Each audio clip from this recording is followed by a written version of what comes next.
Hello friends, तो आज की इस वीडियो में हम लोग देखेंगे चैप्टर नंबर 3 फार्मास्यूटिकल केमिस्ट्री का। इनऑर्गेनिक फार्मास्यूटिकल्स हम लोग जो पढ़ रहे हैं, तो आज हम लोग देखेंगे डेंटल प्रोडक्ट के बारे में। क्या पढ़ेंगे हम लोग? डेंटल प्रोडक्ट के बारे में। ठीक है, तो डेंटल प्रोडक्ट क्या होता है, एक हल्का सा आप उसके बारे में जान लीजिए, उसके बाद फिर हम लोग डिटेल से उसका टेक्स्ट पढ़ते हैं। तो डेंटल प्रोडक्ट, डेंटल से समझ लीजिए आप हमारे जो दांत हैं, टीथ हैं, उससे रिलेटेड जो प्रोडक्ट्स होते हैं उसको बोलेंगे डेंटल प्रोडक्ट्स। अब ये प्रोडक्ट्स ऐसे होंगे जो हमारे दांतों की सफाई के लिए होंगे, दांतों में जो बीमारियां होती हैं उसको ठीक करने के लिए होंगे, और जैसे कि मान लीजिए कैरीज़ हो जाती हैं तो कैरीज़ को भरने के लिए, या ऐसी चीज़ें जो रोक दें कैरी होने को। कैरी आप जैसे समझते हैं, जैसे दांतों के अंदर सुराख हो जाता है, होल हो जाता है, उसको कैरी बोलते हैं। और बहुत सारे भोजपुरी लैंग्वेज में आप देखेंगे तो उसको खोड़िला भी बोलते हैं लोग। तो उसको कैसे रोका जाए, वो हो ना, उसको रोकने के लिए भी जो चीज़ें आएंगी वो इसमें आ जाएंगी डेंटल प्रोडक्ट के अंदर। तो चलिए हम लोग डिटेल से देखते हैं कि क्या है डेंटल प्रोडक्ट। तो क्या होता है dental product? Dental products are those substances which are use to maintain dental health and hygiene. ये दो चीज़ें याद रखिए। तो डेंटल प्रोडक्ट्स वो प्रोडक्ट्स हैं, वो चीज़ें हैं जो डेंटल हाइजीन को और हेल्थ को मेंटेन करने के लिए यूज़ होते हैं। हाइजीन क्या है? हाइजीन का मतलब होता है सफाई, और हेल्थ मतलब आप जानते हैं उसको स्वस्थ रखने के लिए। यानी यहाँ पे स्वस्थ क्या है? दांतों को स्ट्रॉन्ग करने के लिए, इनको मजबूत बनाए रखने के लिए ताकि वो सड़े ना। तो उसके लिए जो चीज़ें यूज होंगी उसको क्या बोलेंगे? Dental products. ठीक, डेंटल प्रोडक्ट्स आप समझ चुके हैं।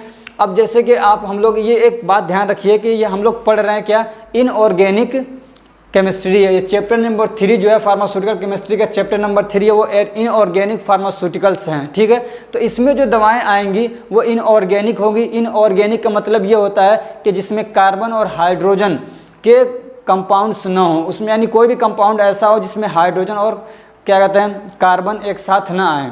या तो अगर कार्बन आ गया तब भी वो क्या है? इनऑर्गेनिक है। अगर या उसमें हाइड्रोजन आ गया तब भी वो इनऑर्गेनिक है। लेकिन अगर कार्बन और हाइड्रोजन दोनों एक साथ आ गए तब वो ऑर्गेनिक हो जाएगा।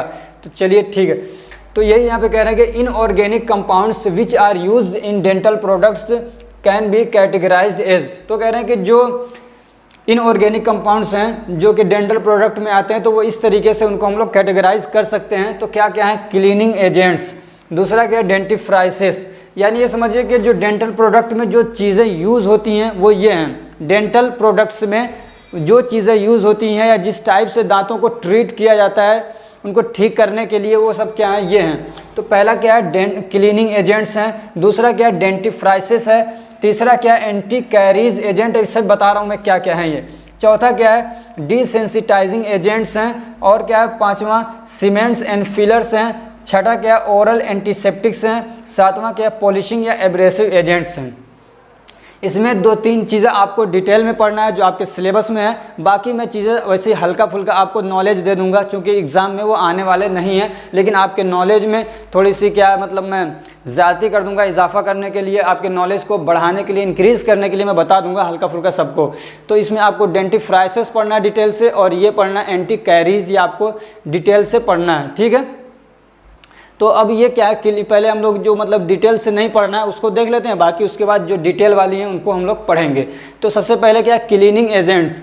तो क्लीनिंग एजेंट्स क्या होता है? ये दांतों को साफ़ करने के लिए यूज़ होते हैं। जैसे कि मान लीजिए दांतों पे कुछ धब्बा लग गया, या पीला पीला सा कहीं पे लग जाता है, या कोई भी कलर का कोई धब्बा है, कोई दाग है, दांत अच्छे नहीं लग रहे देखने में, तो उसको ठीक करने के लिए जो चीज़ें यूज़ होती हैं उसको बोलते हैं क्लीनिंग एजेंट। ठीक, उसके बाद डिसेंसिटाइजिंग एजेंट्स क्या होते हैं? तो आपको भी, या आपको अगर बीमारी होगी तो आपको भी, आपने भी इसको मतलब फील किया होगा कि कभी गर्म पानी या ठंडा पानी पीते तो बहुत तेज़ झंझनाहट सी होती है। क्या बोलते हैं उसको? सेंसेशन। इंग्लिश में क्या बोलते हैं उसको? सेंसेशन बोलते हैं। झंझनाहट सी होती है, या कोई मिठाई खाता कोई तो उसको भी हो जाता है, तो उसको क्या बोलते हैं हम लोग? सेंसेशन। उस सेंसेशन को ख़त्म करने के लिए, उसको एलिमिनेट करने के लिए जो चीज़ें यूज़ होती हैं उसको बोलते हैं डिसेंसिटाइजिंग एजेंट। इसका बहुत प्रचार भी आता है, एक आता है सेंसोडाइन करके, तो वो इसी चीज़ के लिए एक मतलब ब्रश करने के लिए आता है टूथपेस्ट। ठीक, अब ये था सीमेंट एंड फिलर क्या होते हैं? तो अब मान लीजिए किसी के दांतों के अंदर होल हो गया है, उसमें जाके कोई खाना खा रहा है, उसमें फंस रहा है, दर्द हो रहा है, तो उसको बोलते हैं कैरीज हो गया। उस कैरी को भरने के लिए बहुत सारे मसाले आते हैं, ठीक है। तो उसी को बोला है सीमेंट और फिलर्स, जो उसको क्या गड्ढे को जाके भर देंगे तो वो बराबर हो जाएगा, कुछ उसमें फंसेगा नहीं, तो वो हो जाते हैं सीमेंट्स एंड फिलर्स। अब ओरल एंटीसेप्टिक्स क्या है, तो कभी ऐसा होता है कि मुंह के अंदर, हमारे माउथ के अंदर, ये बाहर की बात नहीं हो रही, उसको तो बोलते हैं फेस वॉश, माउथ वॉश, जो हम अपने अंदर वाली चीज़ को, मुंह के अंदर जो है उसको साफ़ करने के लिए जो यूज़ करते हैं वो होते हैं माउथ वॉश।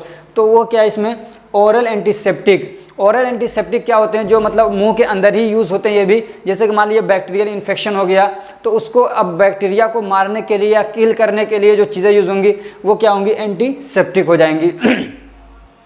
अब क्या है साथ में पॉलिशिंग एंड एब्रेसिव एजेंट्स। कभी ऐसा होता है कि दांतों की मान लीजिए सफाई हो गई लेकिन वो खुरदुरे हैं, तो उसको प्लेन करना है तो उसको पॉलिश किया जाता है, ठीक, उसको प्लेन करना है। या दांत बहुत ज़्यादा मतलब गंदे हो गए, ख़राब हो गए, उसको पॉलिश करके क्या किया जाता है, चमका दिया जाता है, साफ़ कर दिया जाता है, प्लेन कर दिया जाता है, उसी को बोलते हैं पॉलिशिंग एंड एब्रेसिव एजेंट्स। अब हम लोग देखेंगे डेंटिफ्राइसिस क्या होते हैं, ठीक।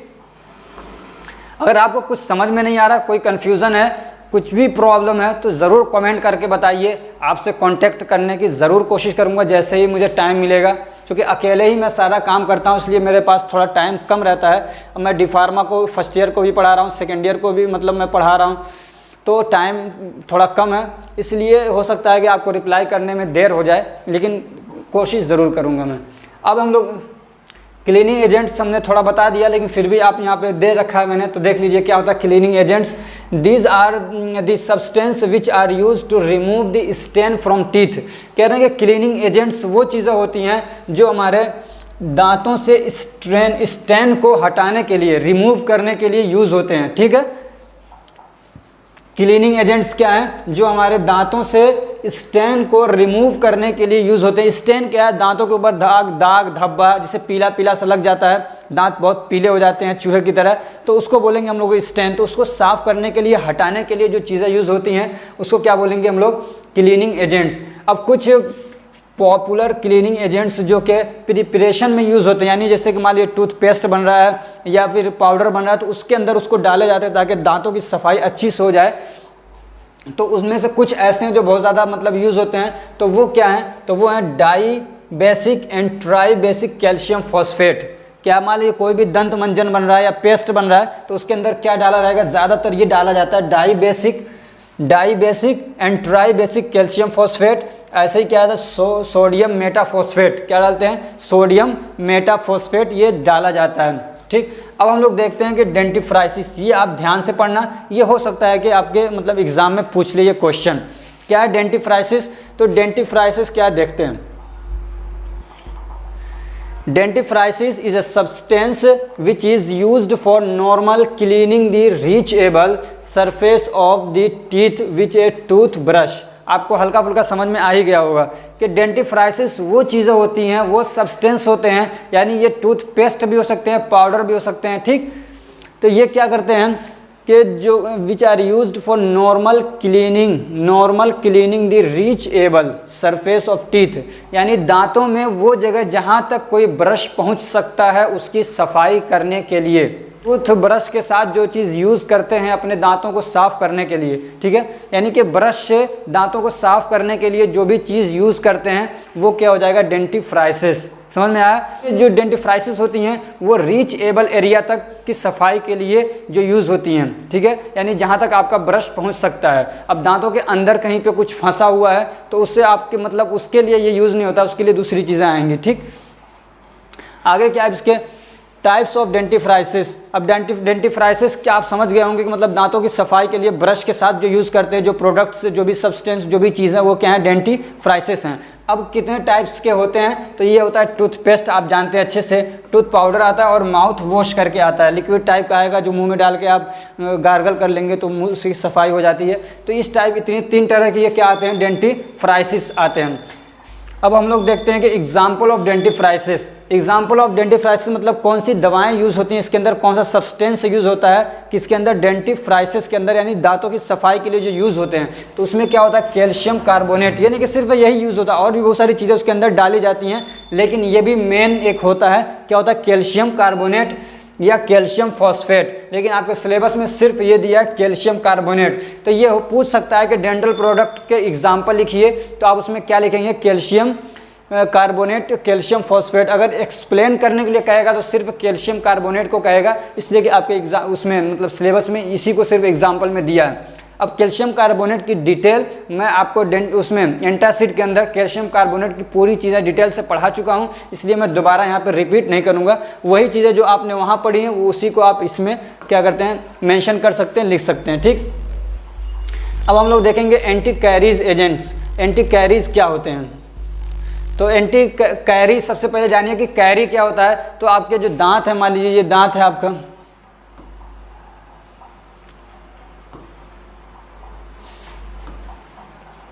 तो इसी के अंदर मान लीजिए यहाँ पे कट गया, सुराख हो गया, ठीक, यहाँ पे कभी इधर से हो गया, इसमें गड्ढा सा हो गया, तो ये कैरीज हो जाते हैं। ठीक, ये कैरीज हो गए। मान लीजिए आपके दांतों के अंदर गड्ढा सा हो गया, तो उसको भरने के लिए या उसको रोकने के लिए कि ये कैरी हो ना।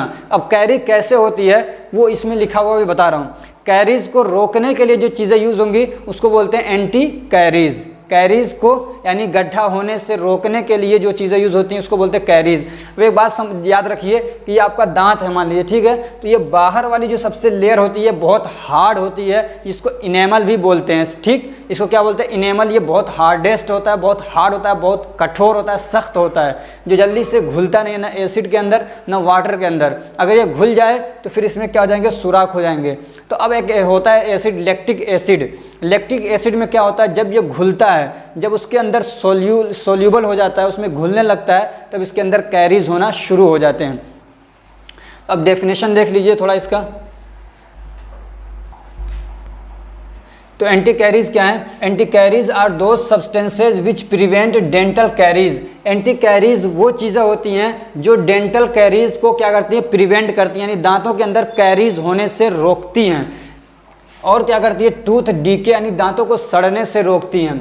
अब कैसे होता है ये सब? तो जो माइक्रो ऑर्गेनिज्म होते हैं हमारे मुंह के अंदर भी रहते हैं, माइक्रो ऑर्गेनिज्म जैसे आप समझ लीजिए बैक्टीरिया हो गया, वायरस, जो कुछ भी हैं। तो जब हम लोग खाना खाते हैं और कार्बोहाइड्रेट हमारे मुंह के अंदर बचा रहता है, खाना हम लोग कार्बोहाइड्रेट भी खाते हैं, मिठाई खाते हैं उसके अंदर कार्बोहाइड्रेट है, चॉकलेट खाते हैं उसके अंदर कार्बोहाइड्रेट है, तब वो हमारे मुँह के अंदर रह गया। ठीक, साफ़ नहीं किया आपने, ब्रश नहीं किया। अब जो बैक्टीरिया या जो भी वायरस माइक्रो ऑर्गेनिज्म उस पर काम करता है, उसको लैक्टिक एसिड बना देता है। ठीक है, क्या करता है, लैक्टिक एसिड बना देता है। और जो हमारा ये एनेमल होता है ये लैक्टिक एसिड में घुलनशील होता है, उसमें घुल जाता है। और जैसे उसके अंदर जब लंबे समय तक ये लैक्टिक एसिड के साथ में रहता है, बना रहता है, तो फिर ये क्या होता है, उसके अंदर घुलने लगता है। और ये जो बाहर वाली इसकी परत है, जो इसकी गार्ड है समझ लीजिए एक तरीके से, ये क्या करती है, इसकी हिफाजत करती है, इसको सेव करती है, बचाने का काम करती है, प्रोटेक्ट करती है। जैसे ये गार्ड यहाँ से टूटा तो फिर क्या होगा, ये इसमें अंदर रास्ता बन गया और आपके जो माइक्रो ऑर्गेनिज्म है, जो चोर है, जो आपके दांतों को क्या कर रहे हैं, ख़राब कर रहे हैं, वो घुस जाएंगे और फिर आपको दर्द होना शुरू हो जाता है। ठीक है, तो वही इसमें है कि when micro organism acts on carbohydrate, के जो माइक्रो ऑर्गेनिज्म है जब वो कार्बोहाइड्रेट पे अपना काम शुरू करते हैं, यानी कार्बोहाइड्रेट को लैक्टिक एसिड बना देते हैं, फिर क्या करते हैं वो, जब उस पर काम अपना शुरू करते हैं तो उसको लैक्टिक एसिड बना देते हैं। When lactic acid present on teeth, और जब लैक्टिक एसिड दांतों पे रहता है, हाजिर रहता है, प्रेजेंट रहता है, मौजूद रहता है फॉर लॉन्ग टाइम, लंबे समय तक, लैक्टिक एसिड जब दांतों के साथ लंबे समय तक बना रहता है तो फिर क्या करता है, then enamel becomes soluble in acid. फिर जो एनेमल है, जो हमारे दांतों का बाहर वाली जो परत है, लेयर है, जिसको एनेमल बोलते हैं, वो क्या होता है, उसके एसिड के अंदर घुलने लगता है, घुलनशील हो जाता है। फिर क्या होता है, कैरीज फॉर्म हो जाते हैं, कैरीज बन जाते हैं। ठीक है, अब क्या होता है, एग्जाम्पल्स ऑफ एंटी कैरीज, वो चीज़ें जो कैरीज बनने से रोकें, तो वो क्या करेंगी, जो भी एंटी कैरीज होंगी वो क्या करेंगी, जो बैक्टीरिया है ये, इसने लैक्टिक एसिड बना दिया, लेकिन अब लैक्टिक एसिड को अपना काम करने से रोक देते हैं, क्या, एंटी कैरीज। यानी लैक्टिक एसिड क्या करता है, हमारे इनेमल को घुलनशील बना देता है, उसके साथ जब घुला रहेगा तो उसके अंदर कैरीज हो जाती हैं, तो ये लैक्टिक एसिड को काम करने नहीं देते हैं, यानी इनेमल को कठोर जैसा है वो ऐसा ही रहता है, वो घुलता नहीं है लैक्टिक एसिड में।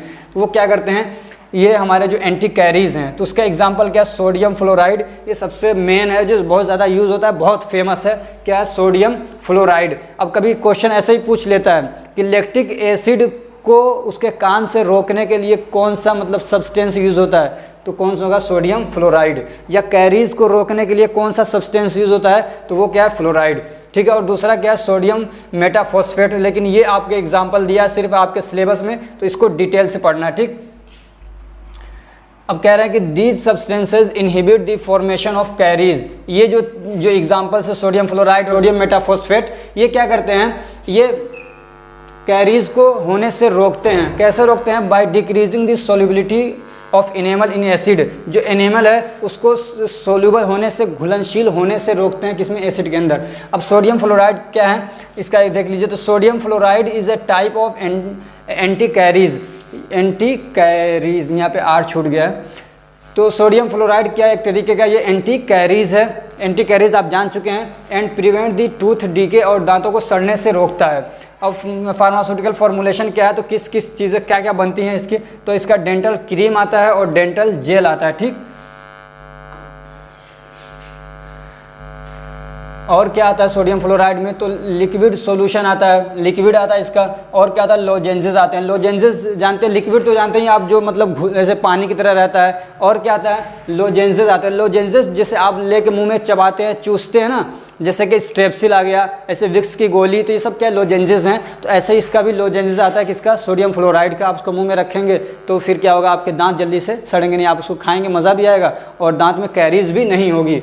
उसके कुछ एग्जाम मार्केट में जिस नाम से बिक रहे हैं, मतलब ये डेंटी क्या है, तो फ्लोराइड वाली, यानी जो एनिमल को गलने से रोकती हैं, तो जैसे कि प्रीवीडेंट करके आता है, ऐसे फॉस्फ्लोरिन्स आता है, ऐसे प्रीवीडेंट 5000 करके आता है। और भी आते होंगे लेकिन ये कुछ फेमस हैं, ठीक है। स्टोरेज कंडीशन क्या है, तो नॉर्मल है, जो मैंने पीछे बताया आपको कई वीडियोज़ में वही है कि इसको अच्छे से क्या है, वेल क्लोज्ड कंटेनर में रखना है।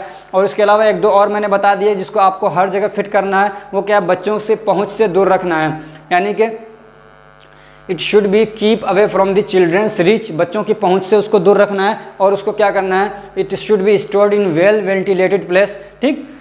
अब इसके क्या है, यूजेस क्या है, तो it is used for hygiene and to prevent dental caries. ये क्या है, ओरल हाइजीन के लिए यूज़ होता है, यानी माउथ की सफाई के लिए, मुंह के अंदर वाली जो हिस्सा, अंदर वाला हिस्सा है उसको साफ करने के लिए। और क्या करता है, दांतों को सड़ने से, कैरीज होने से रोकता है। It makes the teeth enamel resistant to acid. वही बात है कि ये जो हमारा मतलब दांत का एनेमल है उसको क्या करता है, दांत एसिड के साथ रेजिस्टेंट बनाता है। रेजिस्टेंट मतलब वो अपना काम वहाँ पे नहीं करता, रोक देता है इलेक्ट्रिक एसिड को अपना काम करने से। और क्या, it is use to fluorinate water, ये वाटर को फ्लोरिनेट करने के लिए यूज़ होता है, यानी वाटर के अंदर फ्लोराइड मिला जाता है, सोडियम फ्लोराइड मिला दिया जाता है, तो वो पानी आप पियेंगे तो आपके दांत सड़ेंगे नहीं।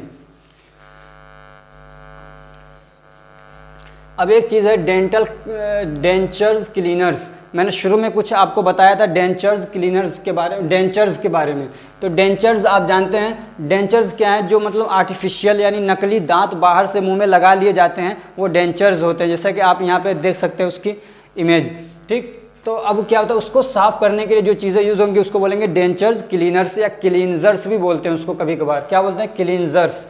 अब क्या होता है dental cleaners, a dentures cleaner is use to clean dentures when they are out of mouth.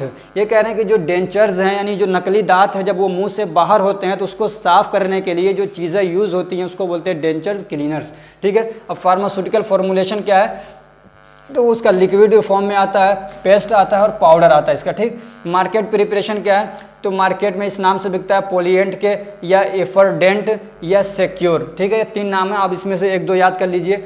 तीसरा क्या है, स्टोरेज कंडीशन। तो स्टोरेज कंडीशन जैसा मैंने पीछे बताया है 2-3, उसी को आप इसमें यूज़ कर लीजिए, कोई अलग नहीं है। इसके यूजेस क्या हैं, ये यूजेस हैं इसके, ठीक है।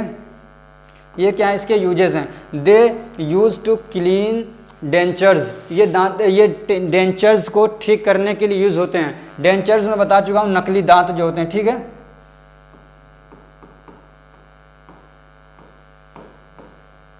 नकली दांत जो होते हैं उसको डेंचर्स बोलते हैं, ठीक। और क्या, they have anti bacterial properties, और ये एंटी बैक्टीरियल प्रॉपर्टीज़ जो रखते हैं, यानी अगर मान लीजिए डेंचर्स है या कुछ भी है वहाँ पे लगा देंगे, अगर वहाँ पे बैक्टीरिया है तो उसको क्या करेंगे, किल करेंगे, उसके ग्रोथ को रोक देंगे। अब एक चीज़ रह गया, माउथ वॉशेज। यानी माउथ वॉश क्या होते हैं, क्या होते हैं mouth washes, they are use to clean and deodorise the mouth और बक्कल कैविटी। कह रहे हैं कि माउथ वॉशेज वो चीज़ें हैं जो कि दांतों को या हमारे मुंह के अंदर वाला जो हिस्सा है जिसको माउथ कैविटी भी बोलते हैं, ओरल भी बोलते हैं, ओरल कैविटी भी बोलते हैं, उसको साफ करने के लिए, एंड डी, ये मेन पॉइंट है, एंड डीओडराइज करने के लिए यूज़ होते हैं। क्या करने के लिए, डीओडराइज। अडर का मतलब होता है स्मेल या महक, यहाँ पे आप समझिए बदबू, ठीक है, गंदी महक जो अच्छी महक नहीं है, बैड स्मेल है जो, ठीक, उसको ख़त्म करने के लिए, डी है तो उसको ख़त्म करने के लिए, यानी होता है ना जैसे मुंह के अंदर से बदबू आने लगती है, पायरिया आ जाता है उसमें बदबू आती है, तो उस बदबू को दूर करने के लिए, ख़त्म करने के लिए जो चीज़ें यूज़ होती हैं उसको बोलते हैं माउथ वॉशेज़। और इसका दूसरा काम क्या होता है, दांतों को या मुंह को साफ़ करने के लिए। अब मार्केट में कई सारे आते हैं मतलब माउथ वॉशेज, जैसे कि कॉलगेट बहुत फेमस जानते हैं, क्लोजअप जानते हैं। अब इनका यूजेस क्या है, स्टोरेज कंडीशन जैसे मैंने ऊपर बताया वैसे ही कर सकते हैं। इनके यूजेस क्या हैं, तो दे यूज़ एज एंटीसेप्टिक, ये एंटीसेप्टिक की तरह से यूज़ होते हैं। एंटीसेप्टिक आप जानते हैं यानी लिविंग ऑर्गेनिज्म के ऊपर माइक्रो ऑर्गेनिज्म को, लिविंग यानी जैसे कि हम लोग हैं लिविंग हैं, तो इनके ऊपर माइक्रो ऑर्गेनिज्म अगर हैं, चाहे मुंह में हो कहीं पे भी हो, उनको मारने के लिए, ख़त्म करने के लिए जो यूज़ होते हैं उसको बोलते हैं एंटीसेप्टिक। स्ट्रिंजेंट भी जानते हैं, स्ट्रिंजेंट क्या होता है, जैसे कहीं पे मान लिया कट गया, वहाँ पे वुंड हो गया, ज़ख्म हो गया, घाव हो गया, अब उसमें मक्खी बैठेगी तो उसे कुछ ऊपर से लगा दे कि मक्खी अगर बैठे भी तो वो अंदर तक ना जा पाए, वहाँ पे और बीमारी ना फैला सके, या वहाँ से वो बीमारी को लेकर कहीं और ना जा सके, तो उसके ऊपर जब लगा देते हैं तो एक प्रोटीन की लेयर बना देता है, वो होता है स्ट्रिंजेंट। तो ये स्ट्रिंजेंट की तरह भी काम करते हैं। एंड कूलिंग, और कूलिंग की तरह भी काम करते हैं। कूलिंग यानी ठंडा कर देते हैं। मैंने कई बार देखा कि मतलब बहुत सारे जो मतलब अपने घर के अंदर की जो लेडीज़ होती हैं, अगर जल जाता है कभी तो उस पर क्या करते हैं, ये मतलब जो कोलगेट वगैरह होता है, पेस्ट, उसको लगा लेते हैं। तो उस वक्त समझ में नहीं आता था, लेकिन अब समझ में आया कि इसके अंदर कूलिंग इफेक्ट भी होता है। तो वो लगाने के बाद क्या करता है, ठंडा कर देता है वो, और क्या करता है, उसको फ्रेश कर देता है। ठीक, तो ये हो गए हमारे क्या, माउथ वॉशेज़। अब इस पार्ट में हम लोग इतना ही रखेंगे क्योंकि वीडियो काफ़ी लंबी हो चुकी है। फिर मिलते हैं नेक्स्ट पार्ट में, तब तक अपना बहुत ख्याल रखिए। हाँ, अगर आपको डी फार्मा फर्स्ट ईयर की बुक्स बाय करनी है बहुत सारे डिस्काउंट्स के साथ ऑनलाइन, तो मैंने उसकी लिंक डिस्क्रिप्शन में दे रखी है, आप वहाँ से जाके बाय कर सकते हैं। ठीक है, अगर आपको मतलब पीडीएफ वगैरह चाहिए जो मैं पढ़ा रहा हूँ, इसकी पीडीएफ चाहिए तो हमारा टेलीग्राम जो ग्रुप है उसको ज्वाइन कर लीजिए। वहाँ पे आपको पीडीएफ भी मिल जाएगा, और आपके बहुत सारे जो मतलब क्वेश्चन होते हैं, क्यूरीज होती हैं, उसको भी सुनने को मैं कोशिश करता हूँ, बहुत सारे लोगों को आंसर देने की कोशिश करता हूँ। अगर ये हमारी कोशिश आपको अच्छी लग रही है तो वीडियो को लाइक कर दीजिए, चैनल को सब्सक्राइब करिए, और अपने फ्रेंड्स को भी शेयर करिए ताकि वो भी इससे फ़ायदा उठा सकें। Thank you so much for watching.